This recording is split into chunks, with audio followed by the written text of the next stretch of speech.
Welcome students. Topic का नाम है वेव ऑप्टिक्स और बड़ा ही इंटरेस्टिंग टॉपिक है। रे ऑप्टिक्स हम समझ चुके हैं, जहां पर हमने लाइट को ज्योमेट्रिकल ऑप्टिक्स के अंतर्गत रे मान के वर्कआउट किया था। पहले कुछ एक छोटी सी बड़ी बातें हम रिकॉल करना चाहेंगे कि हम पहले किसे कहते थे, लाइट क्या होती थी। तो हम कहते थे लाइट एनर्जी का फॉर्म होती है जिसके कारण हम देख सकते हैं, जो देखने में मदद करता है उसे हम लाइट कहते हैं। और फिजिक्स की वो ब्रांच जिसमें हम लाइट की स्टडी करते हैं उसे ऑप्टिक्स कहा जाता है। ऑप्टिक्स को दो तरह से समझा जाता है। जब हम ऑप्टिक्स में दो ब्रांचेस ऑप्टिक्स की बताई जाती है, एक रे ऑप्टिक्स और दूसरा वेव ऑप्टिक्स। जब आप लाइट को रे मानकर डिफरेंट फिनोमेना को एक्सप्लेन कर रहे होते हैं तब इस ब्रांच को हम रे ऑप्टिक्स कहते हैं। या ये कह सकते हैं जब लाइट उन ऑब्जेक्ट पर टकराती है जिनका साइज लाइट की वेवलेंथ से कई गुना ज्यादा होता है, तब जो फिनोमेना डोमिनेटिंग होते हैं उन्हें ज्योमेट्रिकल ऑप्टिक्स के अंतर्गत डील किया जाता है। और जब लाइट उसी के वेवलेंथ के ऑर्डर के किसी ऑब्जेक्ट के साथ टकराती है या उससे छोटे ऑब्जेक्ट से टकराती है, तो जो डोमिनेटिंग फिनोमेना होते हैं वो वेव ऑप्टिक्स के अंतर्गत डील किए जाते हैं। यहां पर हमने और आपने पहले यह सीखा था कि जब एक लाइन है जो दोनों तरफ एक्सटेंड अप टू इंफिनिटी होती है उसे लाइन कहा जाता है। किसी पॉइंट से शुरू का होकर इंफिनिटी तक जाता है उसे रे कहा जाता है। उसके बाद आपने और हमने रिफ्लेक्शन फिनोमेना के बारे में सीखा था कि जब लाइट आती है सरफेस पे टकराती है और वापस रिटर्न लौट जाती है। इवन उससे पहले 6th-7th स्टैंडर्ड में आप लोगों ने स्ट्रेट लाइन प्रोपोगेशन ये कंसेप्ट भी सीखा था, जब हमने कार्डबोर्ड उसके अंदर होल और एक कैंडल रखा था, और होल के अंदर से हम जब कैंडल को देखते थे तो लाइट स्ट्रेट नजर आती थी हमें, और जो कैंडल का फ्लेम है वो हमें दिखता था। ये फिनोमेना पढ़ने के बाद में और हमने रिफ्रैक्शन के बारे में भी सीखा। जब लाइट मीडियम बदलती है तो मीडियम बदलने पर क्या बदलाव होता है। हमने रिफ्लेक्शन और रिफ्रैक्शन में angle of incidence, angle of reflection and refraction के बारे में जानकारी हासिल की। उसके बाद आगे चल के आपने और हमने स्नेल्स लॉ के बारे में भी सीखा था, जहां पर हम n1 sin1 रिफ्रैक्टिव इंडेक्स और angle of incidence of angle और रिफ्रैक्शन के बारे में हम जानकारी इकट्ठी कर रहे थे। देखिए यहां पर बात ऐसी है कि हमने ऑप्टिक्स के अंदर plane mirror, curve mirror, prism के साथ साथ रियल डेप्थ, अपरेंट डेप्थ के कंसेप्ट्स, प्रिज्म के different cases, dispersion of light के केसेस, सब ज्योमेट्रिकल ऑप्टिक्स के अंतर्गत डील किए। आने वाले इस पूरे चैप्टर के अंदर हम क्या समझेंगे, हम समझेंगे कि लाइट को अलग से पढ़ने की जरूरत क्या पड़ी, क्यों ऐसा हुआ कि हम ज्योमेट्रिकल ऑप्टिक्स से उन फिनोमेना को डील नहीं कर पा रहे थे, या कौन कौन से ऐसे फिनोमेना थे जो ज्योमेट्रिकल ऑप्टिक्स से प्रॉपर तरह से डील नहीं हो पा रहे थे। तो आइए एक बार समराइज करते हैं कि लाइट कितने तरह के फिनोमेना शो करता है। लाइट के कुछ पॉइंट और हमें समझने की जरूरत है इंट्रोडक्शन के पार्ट में। यह बात आप और हम सीख चुके हैं। उसके बाद में हमने यह भी पढ़ लिया है, और ऑप्टिक्स को फर्दर क्लासिफाइड किया जाता है geometrical optics, physical optics, ray optics, wave optics and quantum optics. देखिए ज्योमेट्रिकल ऑप्टिक्स में से इसे भी रे ऑप्टिक्स भी कहा जाता है। क्वांटम ऑप्टिक्स लाइट को स्ट्रीम ऑफ पार्टिकल मानता है, और ये भी जानते हैं, हम ये भी सीख चुके हैं कि लाइट इलेक्ट्रोमैग्नेटिक वेव्स होता है जिसे ट्रेवल करने के लिए मीडियम की जरूरत नहीं होती। इसका जो वेवलेंथ का रेंज होता है विजिबल रीजन के लिए 4000 एंगस्ट्रॉम से लेकर 7800 एंगस्ट्रॉम भी लिखा जाता है कई जगह पर। 4000 जो आपके लिए दिख रहा है ये रेड कलर का वेवलेंथ होता है, और 7000 जो आप देख रहे हैं ये नहीं, 4000 आपके लिए वॉयलेट कलर का वेवलेंथ होता है। 7000 एंगस्ट्रॉम मतलब लगभग 7800 एंगस्ट्रॉम भी लिखा जा सकता है, ये रेड कलर का वेवलेंथ होता है स्टूडेंट्स। ये डिफरेंट कलर ऑफ जो लाइट होते हैं, जो आज हम देख पाते हैं कि डिफरेंट कलर ऑफ लाइट जो होते हैं वो हमें डिफरेंट फ्रीक्वेंसी के कारण बताए जाते हैं। विजिबल रीजन में इनफाइनाइट कलर होते हैं, लेकिन हमारी आंखें जो देख पाती है वो वॉयलेट से लेकर रेड तक के कलर को डिस्टिंग्विश कर पाती है। हम ये जान चुके हैं और सीख चुके हैं पहले भी, जिसका हम ब्रीफ रिवीजन कर रहे हैं कि स्पीड ऑफ लाइट जो होता है 3 × 10⁸ मीटर पर सेकंड से होता है, और ये ना तो सोर्स पे डिपेंड करता है ना ऑब्जर्वर पे डिपेंड करता है, इंडिपेंडेंट होता है, जिसे अल्बर्ट आइंस्टाइन ने बताया था। सारे के सारे जितने भी कलर्स होते हैं वैक्यूम में सेम स्पीड से ट्रेवल करते हैं। Violet colour, red colour, VIBGYOR पूरा के पूरा सेम स्पीड से ट्रेवल कर रहे होते हैं। हम ये बात जानते हैं कि किसी भी मीडियम में लाइट की स्पीड वैक्यूम के कंपैरिजन में कम होती है, क्योंकि वो डिपेंड करती है रिफ्रैक्टिव इंडेक्स ऑफ मीडियम पर। जब लाइट एक मीडियम से दूसरे मीडियम में जाती है, जब लाइट एक मीडियम से दूसरे मीडियम में ट्रेवल करती है, तो आपने और हमने सीखा था कि अगर वो रेयर से डेंसर जाती है तो स्पीड डिक्रीज होती है। स्पीड डिक्रीज होती है, वेवलेंथ भी डिक्रीज होती है। लेकिन जब वो डेंसर से रेयर आती है तो स्पीड इंक्रीज होती है। जब वो डेंसर से रेयर आती है तो स्पीड इंक्रीज होती है, वेवलेंथ भी इंक्रीज होती है, लेकिन एक पैरामीटर चेंज नहीं होता जिसे फ्रीक्वेंसी कहा जाता है, जिसको हम वेव ऑप्टिक्स चैप्टर में प्रूव भी करेंगे। कलर ऑफ लाइट जो होता है वेवलेंथ से नहीं डिटरमाइन होता, जबकि वो फ्रीक्वेंसी से बताया जाता है। कई बार क्वेश्चन पूछा भी जा चुका है एग्जामिनेशन में। जिस लाइट का वेवलेंथ सिंगल होता है उसे मोनोक्रोमेटिक लाइट कहा जाता है। लाइट न्यूट्रल होता है, इसे मैग्नेटिक फील्ड से पास कीजिए या इलेक्ट्रिक फील्ड से पास कीजिए, डिफ्लेक्शन ऑब्जर्व नहीं होता। ऑप्टिकल पाथ नाम का टॉपिक हम वेव ऑप्टिक्स में पहले पूरा डील करेंगे, उसके बाद हम इस टॉपिक को एक बार फिर से समझने की बात करेंगे। परसिस्टेंस ऑफ विजन का मतलब वो टाइम इंटरवल जिसमें हमारी आंखें चलते हुए पिक्चर्स को या मोशन को प्रॉपर तरह से डिफरेंशिएट कर पाए। मतलब जैसे कि अगर ऐसा एग्जांपल से समझो आप कि अगर आप एक एक नोट गिन रहे हैं तो नोट गिनते समय आप आसानी से देख पाएंगे, लेकिन अगर आप नोट इस तरह से लहरा दें, ये सारे के सारे नोट इस तरह से लहरा दें या बहुत फास्ट से मोशन करवा दें, या काउंटिंग करते समय आप देखते हैं कई बार बैंक के अंदर नोटों की काउंटिंग होती है मशीन के द्वारा, तब आपकी आंखें उससे प्रॉपर तरह से डिफरेंशिएट नहीं कर पाती। तो परसिस्टेंस ऑफ विजन का मतलब if the time interval between the two pulse is the less than 0.1 second, then our eye fails to distinguish between them. This is called the persistence of vision.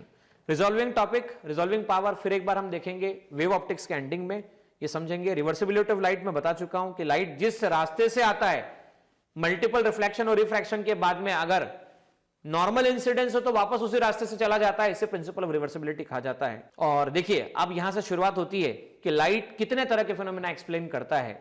तो light rectilinear propagation explain करता है, light reflection समझाता है, मतलब किसी mirrors पर light का आना, टकराना और लौट जाना। रिफ्रैक्शन का मीनिंग, जब लाइट एक मीडियम से दूसरे मीडियम में एंटर करता है तो उसे रिफ्रैक्शन कहा जाता है। डिस्पर्जन का मतलब लाइट का प्रिज्म पे आना, 7 कलर्स में डिस्ट्रीब्यूट हो जाना। इंटरफेरेंस, किसी एक पॉइंट पे एक से ज्यादा लाइट्स का या वेव्स का पहुंचना और पहुंच के रिजल्टेंट इफेक्ट शो करना, उसे इंटरफेरेंस कहा जाता है। डिफ्रैक्शन पैटर्न का मतलब जब लाइट अपने ही ऑर्डर के किसी या अपने ही साइज के, अपने वेवलेंथ के साइज के किसी ऑब्जेक्ट से टकराता है, तब जो फिनोमेना होता है उसे डिफ्रैक्शन कहा जाता है। पोलराइजेशन का मतलब होता है लाइट के वाइब्रेशन किसी एक प्लेन में होना, किसी एक प्लेन में लाइट की वाइब्रेशन होना, उसे पोलराइजेशन कहा जाता है। डबल रिफ्रैक्शन, डॉपलर इफेक्ट और फोटोइलेक्ट्रिक इफेक्ट, इतने फिनोमेना लाइट समझाता है। डियर स्टूडेंट्स, कुछ फिनोमेना इसमें से जो है वो रे ऑप्टिक्स की मदद से समझाए जा सकते हैं, या लाइट को रे मान के समझाए जा सकते हैं। कुछ फिनोमेना लाइट को वेव मान के समझाए जा सकते हैं। कुछ फिनोमेना लाइट को क्वांटम या फोटॉन्स स्ट्रीम मान के समझाए जाते हैं। तो इस तरह से ना तो कोई एक थ्योरी सारे फिनोमेना एक्सप्लेन करती है और ना ही कोई थ्योरी परफेक्ट रूप से रॉन्ग है। अब ये किस बात पर डिपेंड करेगा, किस बात पर डिपेंड करेगा कि लाइट कब कौन सा बिहेवियर शो करेगी। तो भाई जैसे मेरा और आपका व्यवहार किस बात पर डिपेंड करता है, बोले सिचुएशन पर डिपेंड करता है। तो लाइट के व्यवहार का भी सीधा सीधा संबंध उसकी सिचुएशन पर है कि किस सिचुएशन में कौन सा बिहेवियर डोमिनेटिंग होगा, ये सिचुएशन ही बताने वाली है। Under the given situation light अलग अलग तरह के व्यवहार शो करती है, और इन्हीं को समझाने के लिए डिफरेंट टाइप की थ्योरीज प्रपोज की गई थी। और वो थ्योरी जो आगे जो हम चल के पढ़ने वाले हैं, हम इस पूरे चैप्टर में डील करने वाले हैं। ये इस पूरे पोर्शन का इंट्रोडक्शन पार्ट है, और नेक्स्ट टॉपिक में जो आपकी शुरुआत होगी, उस नेक्स्ट टॉपिक में हम बात करेंगे different behaviour of the lights, different patterns of the light का अलग अलग रूप में व्यवहार करना, इसके बारे में। लाइट का बिहेवियर अलग अलग हालातों में अलग अलग होता है, ये बात हम बहुत सारे एग्जाम्पल से समझ सकते हैं। देखिए मैंने पहले भी डिस्कस किया था कि ये 3 फिनोमेना जो होते हैं लाइट के, ये लाइट का ज्योमेट्रिकल ऑप्टिक्स या रे बिहेवियर मान के समझाए जा चुके हैं। लेकिन रे ऑप्टिक्स फेल हो जाता है इंटरफेरेंस, डिफ्रैक्शन और पोलराइजेशन को समझाने के लिए। इवन मैं कहूंगा डिस्पर्जन भी समझाया जा सकता है रे बिहेवियर मान के। लेकिन ये आगे की जो 3 फिनोमेना है, ये देखिए 3 फिनोमेना, 4 फिनोमेना आप समझ चुके हैं, लेकिन आगे के ये 3 फिनोमेना जो आपको दिख रहे हैं, ये फिनोमेना लाइट के ज्योमेट्रिकल ऑप्टिक्स या रे बिहेवियर को मानकर नहीं समझाए जा सकते। इन्हें समझाने के लिए अलग अलग साइंटिस्ट ने अलग अलग एक्सपेरिमेंट परफॉर्म किए, जिसमें से हाइगन वेव थ्योरी नाम की थ्योरी इंट्रोड्यूस की गई थी, जिस थ्योरी ने इन फिनोमेना को बहुत अच्छे लेवल पर समझाने की कोशिश की थी। ऑल्दो हाइगन भी ये फिनोमेना समझाने में नाकाम रहा था, जिसका मैं नाम आपके सामने बोर्ड पे बता रहा हूं, that is polarisation. Wave theory basically explain करती है इन मेजर फिनोमेना को, इंटरफेरेंस को, डिफ्रैक्शन को, पोलराइजेशन को। लेकिन जब हम बात डॉपलर इफेक्ट को भी एक्सप्लेन करता है, लेकिन जब हम बात करें किसके बारे में, फोटो इलेक्ट्रिक इफेक्ट के बारे में, ब्लैक बॉडी रेडिएशन मिशन के बारे में, तो ये देखा गया है कि वेव थ्योरी और लाइट की जो ज्योमेट्रिकल ऑप्टिक्स रे थ्योरी है, रे ऑप्टिक्स और वेव ऑप्टिक्स दोनों ही नाकाम रहे। तब यहां पर लाइट का एक नया ही बिहेवियर इंट्रोड्यूस किया गया और इसे इंट्रोड्यूस करने वाले पर्सन का नाम था प्लैंक। प्लैंक ने क्वांटम थ्योरी सजेस्ट की। इस तरह से लाइट के बिहेवियर को समझाने के लिए अलग अलग साइंटिस्ट ने अलग अलग थ्योरी प्रपोज की, जिसमें से हम ये कह सकते हैं पहली थ्योरी जो कहलाई थी वो न्यूटन्स की थ्योरी कहलाई थी, जिसको न्यूटन कॉर्पस्कुलर थ्योरी का नाम दिया गया था। सेकंड थ्योरी को कहा जाता था wave theory of light. Third theory बताई गई थी जिसे कहा गया था Maxwell theory of light. And last और बड़ी ही इंपॉर्टेंट थ्योरी जिसे प्लैंक क्वांटम थ्योरी कहा जाता है। तो चलिए शुरुआत करते हैं कॉर्पस्कुलर थ्योरी के हिसाब से। सबसे पहले सर आइजैक न्यूटन ने प्रपोज किया था 1675 में कि इसके अनुसार अकॉर्डिंग टू दिस थ्योरी कि कोई भी सोर्स लाइट इमिट करता है और वो जो लाइट इमिट करता है वो माइन्यूट पार्टिकल जो होते हैं वो वेटलेस पार्टिकल होते हैं, इलास्टिक पार्टिकल होते हैं, जिन पार्टिकल को कॉर्पसल्स कहा जाता है। Different colour of the corpuscle जो होता है वो उनके मास और साइज पर डिपेंड करता है। देखिए न्यूटन ने जो बात कही थी वो सही बात नहीं है आज की तारीख में। आज अभी मैंने सब इंट्रोडक्शन में आपसे डिस्कस किया था कि फ्रीक्वेंसी एक एसोसिएटेड पैरामीटर होता है कलर के बारे में जानकारी देने के लिए, लेकिन न्यूटन ने माना था कि कॉर्पसल्स के जो साइज होते हैं वो अलग अलग होते हैं, इसलिए कलर अलग अलग होते हैं। कॉर्पसल्स का मास बहुत नेग्लिजिबल होता है और ये बहुत हाई स्पीड से ट्रेवल कर रहा होता है। The direction of motion of corpuscles is unaffected by the force of gravity. इन पर कोई भी असर नहीं पड़ता है जिसके कारण हम इलेक्ट्रोलिनियर मोशन समझा सके थे। न्यूटन थ्योरी रिफ्रैक्शन फिनोमिना को जब समझा रही थी तब न्यूटन की थ्योरी के हिसाब से, कॉर्पस्कुलर थ्योरी के हिसाब से लाइट, देखो आज जो हम जानते हैं ना उससे उल्टा न्यूटन कहते थे। आप और हम जानते हैं कि रेयर मीडियम में जैसे एयर और ग्लास में से, एयर और ग्लास में से ज्यादा स्पीड किस में होगी, तो डेफिनेटली एयर में ज्यादा स्पीड होती है, ग्लास में नहीं होती। ये आज आप और हम जानते हैं। न्यूटन उल्टा कहते थे। न्यूटन कहते थे ग्लास में ज्यादा स्पीड होगी, एयर में कम होगी। मतलब न्यूटन का ऐसा कहना था कॉर्पस्कुलर थ्योरी के मुताबिक कि स्पीड ऑफ लाइट जो होती है वो डेंसर मीडियम में ज्यादा होती है जबकि रेयर मीडियम में कम होती है। डेंसर मीडियम में ज्यादा होती है जबकि रेयर मीडियम में कम होती है, जबकि पाया उल्टा गया। और उनका कहना था डेंसर मीडियम में स्पीड ज्यादा होती है, रेयर में कम होती है। The phenomena interference, diffraction and polarisation उस थ्योरी के बेसिस पे समझाए नहीं गए थे, इसलिए इसका फेल्यूर रहा था। आगे चल के वेव थ्योरी क्रिश्चियन हाइगन नाम के पर्सन ने जिसका 1678 में एक थ्योरी प्रपोज की।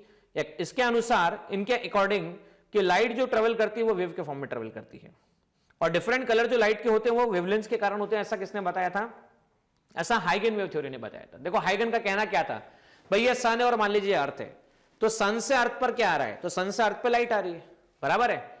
लाइट क्या है, तो लाइट वेव है। देखिए उस समय तक क्या माना गया था, तब तक आज जो हम जानते हैं वो नहीं था। तब तक माना जाता था वेव का डेफिनेशन जो था ना वो क्या था, disturbance in the medium is called wave. वापस सुनना, क्या डेफिनेशन था, disturbance in the medium is called wave. अब देखो सन ये रहा, अर्थ ये रहा, सन ये रहा, अर्थ ये रहा, बराबर। यहां से डेफिनेटली सन से अर्थ के बीच में उस समय तक एक चैलेंज था कि इतना बड़ा मीडियम क्या होगा। तो हाइगन ने एक इमेजिनरी मीडियम की कल्पना की थी, एक काल्पनिक मीडियम माना था जिससे उन्होंने ल्यूमिनिफरस ईथर नाम दिया था। क्या नाम दिया था? ल्यूमिनिफरस ईथर। ये ऐसा मीडियम था जिसकी डेंसिटी लगभग 0 थी, ये परफेक्टली इलास्टिक था, ये आने वाले लाइट वेव की स्पीड को अफेक्ट नहीं करता था। उन्होंने ऐसा कहा था कि इस पूरे सन से लेके अर्थ तक जो स्पेस अवेलेबल है, जो भी रीजन अवेलेबल है, वहां पर एक इमेजिनरी मीडियम जिसे एथर नाम दिया उन्होंने। Propagation of light through vacuum समझाने के लिए उन्होंने प्रेजेंस ऑफ हाइपोथेटिकल मीडियम जिसे ल्यूमिनिफरस एथर नाम दिया गया। और ऐसा बताया गया कि यूनिवर्स में हर जगह प्रेजेंट है, ऑल्दो बाद में पता चला कि ऐसा बिल्कुल सही नहीं है। वेव थ्योरी जो सक्सेसफुली एक्सप्लेन करती है वो रिफ्लेक्शन है, लॉज ऑफ रिफ्रैक्शन है, inverse square law of intensity, इनके बारे में जानकारी सही देती है। देखिए इसी के एप्लीकेशन से हम ये बात जान पाए जो न्यूटन ने सही नहीं बताई थी, रेयर मीडियम में स्पीड ज्यादा होती है, डेंसर में कम होती है। ये बात वेव थ्योरी बताने वाली थी। और वेव थ्योरी ऐसा मानती थी कि लाइट लॉन्गिट्यूडनल वेव्स होती है। कौन सी वेव होती है? लॉन्गिट्यूडनल वेव होती है। लेकिन रियलिटी में आज पता चला है, हम जानते हैं कि लाइट ट्रांसवर्स वेव होती है। वेव थ्योरी क्या सक्सेसफुली एक्सप्लेन नहीं कर सकी? रेक्टिलिनियर प्रोपोगेशन, कौन कौन से फोटो इलेक्ट्रिक इफेक्ट, और कौन सा effect, Compton effect, Raman effect, ये सब इफेक्ट लाइट की वेव थ्योरी नहीं समझा सकी। देखिए ना तो ये समझा सकी कि लाइट लॉन्गिट्यूडनल वेव ना होकर ट्रांसवर्स वेव होती है, इसलिए पोलराइजेशन इफेक्ट को भी समझाने में थ्योरी नाकाम रही। देखिए हाइगन वेव थ्योरी के बाद में हाइगेन वेव थ्योरी के बाद में Maxwell electromagnetic waves of theory of light, ये थ्योरी डेवलप हुई जिसने ये बताया कि हाइगेन ने लाइट को लॉन्गिट्यूडनल वेव माना था। हाइगेन ने माना था सन से अर्थ के बीच में कोई तो भी ल्यूमिनिफेरस ईथर नाम का मीडियम होता है, लेकिन ऐसा नहीं होता है। हाइगेन ने बताया कि लाइट एक ट्रांसवर्स वेव होती है। उसने यह भी बताया कि लाइट की स्पीड मीडियम पे डिपेंड नहीं करती। मतलब मीडियम पे ऐसा बोला जाए तो मतलब कोई मीडियम नहीं है, सन और अर्थ के बीच में कोई ल्यूमिनिफेरस मीडियम नहीं है, इथर मीडियम नहीं है। लाइट की स्पीड मीडियम पे डिपेंड करती है। इसकी स्पीड 3 × 10⁸ मीटर पर सेकंड होती है। 1873 में जेम्स क्लार्क मैक्सवेल ने बताया था कि लाइट इलेक्ट्रोमैग्नेटिक वेव्स होती है, इसे ट्रेवल करने के लिए कोई मीडियम की जरूरत नहीं होती। इसमें इलेक्ट्रोमैग्नेटिक मतलब इलेक्ट्रिक फील्ड और मैग्नेटिक फील्ड। इलेक्ट्रिक फील्ड की वाइब्रेशन ऐसे जा रहा, राइट साइड का मोशन है इसका। Magnetic field in and out, right side motion है इसका। तो डायरेक्शन ऑफ प्रोपोगेशन से इलेक्ट्रिक फील्ड की vibration perpendicular, direction of propagation से मैग्नेटिक फील्ड की वाइब्रेशन परपेंडिकुलर होते हैं। ये दोनों मैग्नेट डायरेक्शन ऑफ प्रोपोगेशन से परपेंडिकुलर होते हैं स्टूडेंट्स। स्पीड ऑफ लाइट जो दिया जाता है वो इलेक्ट्रिक फील्ड और मैग्नेटिक फील्ड के रेशो से दिया जाता है। इसे बताने का एक तरीका और होता है under root mu naught epsilon naught. Mu naught क्या होता है? तो म्यू नॉट को कहते हैं परमिबिलिटी ऑफ फ्री स्पेस और एप्सिलॉन नॉट को कहते हैं permittivity of free space. Electromagnetic waves के ट्रेवल करने के लिए कोई मीडियम की जरूरत नहीं होती है और इसी के कारण, ट्रांसवर्स नेचर के कारण पोलराइजेशन इफेक्ट को समझाया जाना संभव हुआ। इवन लेकिन ये थ्योरी के बारे में एक बात और थी कि ये फोटो इलेक्ट्रिक इफेक्ट को समझाने में नाकाम रही, साथ साथ ये कॉम्पटन इफेक्ट को समझाने में नाकाम रही और ये रमन इफेक्ट को भी नहीं समझ। फिर भी अगर ये देखा जाए तो puzzle about the electric field and magnetic field दोनों के कंबाइंड यूनिफिकेशन को बताने वाला काम मैक्सवेल की थ्योरी ने ही किया। आगे चल के इन दोनों थ्योरी को समझाने का काम, इन दोनों फिनोमेना का समझाने का काम, जिन दोनों फिनोमेना का नाम क्या है चेक कर सकते हैं। Photo electric effect, Compton effect और रमन इफेक्ट। इन तीनों फिनोमेना को समझाने का काम किया प्लांक क्वांटम थ्योरी ने। अकॉर्डिंग टू प्लांक, जो कि 1900 में बताया था कि लाइट जो होता है स्मॉल एनर्जी पैकेट्स होता है, जिन पैकेट्स को फोटोन कहा जाता है। उस फोटोन की एनर्जी का फॉर्मूला E = hν या hc/λ से दिया जाता है, जहां c होता है स्पीड ऑफ लाइट, λ होता है वेवलेंथ। फोटोन की जो एनर्जी होती है स्मॉल वॉल्यूम में लोकेट होती है, स्मॉल वॉल्यूम में कन्फाइंड होती है, ना कि ये स्प्रेड आउट होती है। उसने बताया कि जब भी लाइट एनर्जी एब्जॉर्ब होती है, इमिट होती है, तो इंटीग्रल मल्टीपल ऑफ फोटॉन्स की एनर्जी के फॉर्म में इमिट हो रही होती है। मतलब एक फोटोन की एनर्जी hν, 10 फोटोन तो 10 hν, 20 फोटोन तो 20 hν, इस तरह से। फोटो इलेक्ट्रिक इफेक्ट और कॉम्पटन इफेक्ट को समझाने में यह थ्योरी कामयाब रही। तो इस तरह से शॉर्ट फॉर्म में अगर हम देखें, न्यूटन की थ्योरी छोटे छोटे पार्टिकल के फॉर्म में कॉर्पस्कुलर को मानते हुए समझाई गई थी। उसने ऐसा बताया था कि साइज जो रहता है उसके इससे कलर एसोसिएटेड होता है, जबकि हाइगन ने बताया था कि लाइट लॉन्गिट्यूडनल नेचर में होती है। बाद में ऐसा पता चला कि लाइट ट्रांसवर्स नेचर में होती है। मैक्सवेल ने बताया कि लाइट इलेक्ट्रिक और मैग्नेटिक ऑसिलेशंस के फॉर्म में ट्रेवल कर रही होती है, इसी ट्रेवल करने के लिए मीडियम की कोई जरूरत नहीं होती है। आइंस्टीन ने बताया कि एनर्जी, वैसे तो देखा जाए आइंस्टीन की प्लेस पे फोटोन की थ्योरी को प्लांक ने बताया था, तो प्लांक ने बताया कि energy associated with the photon is given by E = hν, इसे hc/λ कहा जाता है। डी ब्रॉगली ने कहा था कि दुनिया का हर ऑब्जेक्ट जो मैटर होता है, मूविंग ऑब्जेक्ट होता है, वो मास और वेवलेंथ इन दोनों के टर्म में या एक एलिजेड ड्यूल नेचर शो कर रहा होता है। वो कभी कभी वेव भी शो करता है और मैटर बिहेवियर भी शो करता है। इसलिए किसी भी मैटर से एसोसिएटेड वेव को कौन सी वेव नाम दिया गया था? मैटर वेव्स नाम दिया गया था। देखो, कॉर्पस्कुलर थ्योरी, सारी थ्योरी लगभग कौन कौन से फिनोमेना को समझा सकी। हालांकि ये देखा जाए तो वेव थ्योरी रेक्टेंगुलर प्रोपगेशन को समझाने में थोड़ा सा सक्षम नहीं रही थी, यहाँ राइट नहीं आना चाहिए था। बाकी ऑलमोस्ट थ्योरी समझाने में कामयाब रही। रिफ्लेक्शन को समझाने में सभी लगभग थ्योरी कामयाब थी, रिफ्रैक्शन को भी समझाने में सभी थ्योरी कामयाब थी।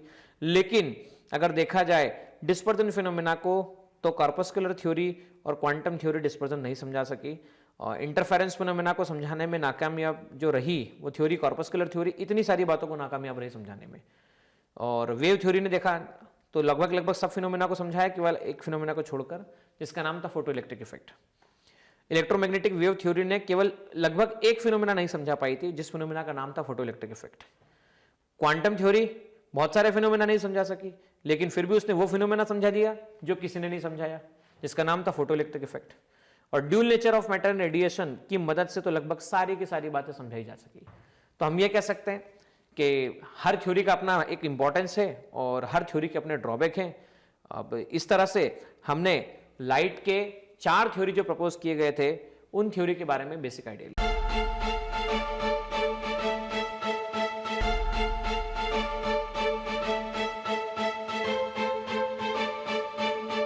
पुरोहित अकॅडमी, मेन ब्रांच, प्रभात चौक, MJ कॉलेज रोड, लोकमान्य हॉस्पिटलच्या बाजूला, जळगाव आणि पांडे क्लासेस जवळ, बंधन बँके शेजारी, ट्रॅफिक गार्डनच्या समोर, जळगाव।